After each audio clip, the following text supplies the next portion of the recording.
Hello, this is Dr. Kannan from Chengalpet, India.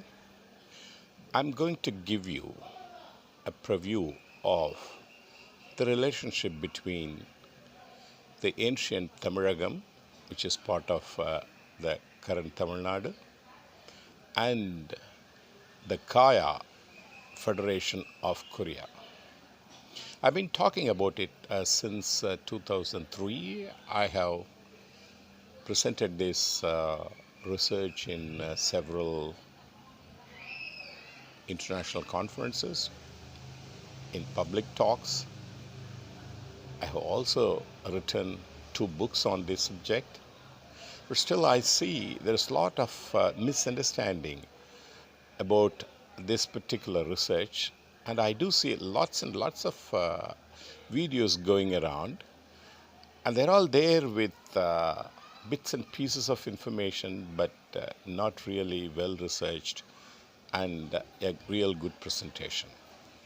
Only recently, the Koreans started connecting themselves with the Tamils.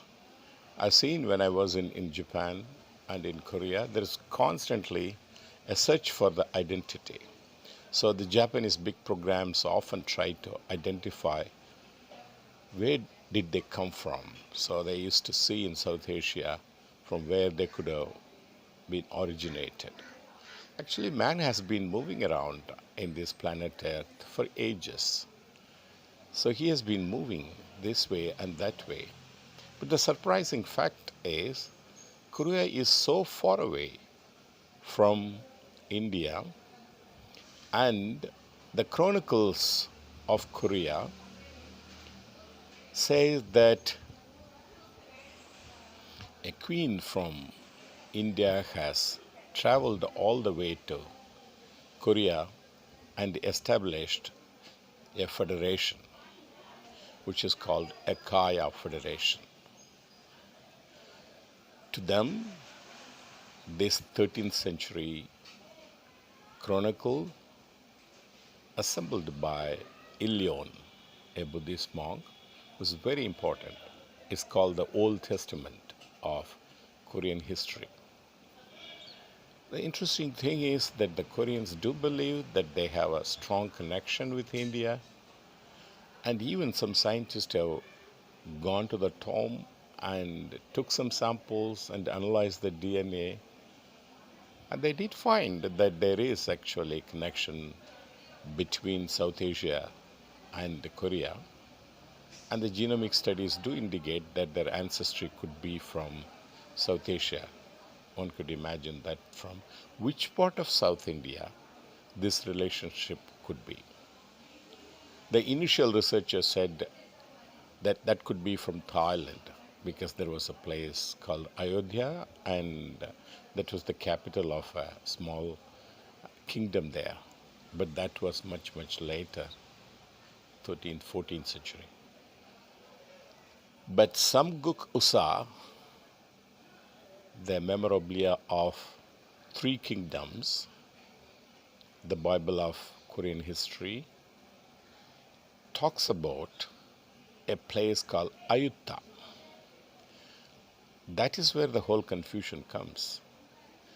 The earlier proponents of a theory from India thought this word Ayutta could be the Ayodhya in India, and in 1998, a big team of the Kim clan went all the way to Ayodhya and requested the king for a monument for this queen in Ayodhya. But the moment I landed in Korea, I had this strong feeling that I'm being connected to Koreans. And I was trying to see what this transference is. Why do I have this connection? And then my research started. So what I am planning to do here is, I've been talking about this research mostly in Tamil, which is my mother tongue. But people have been asking whether I could give a series on this in English.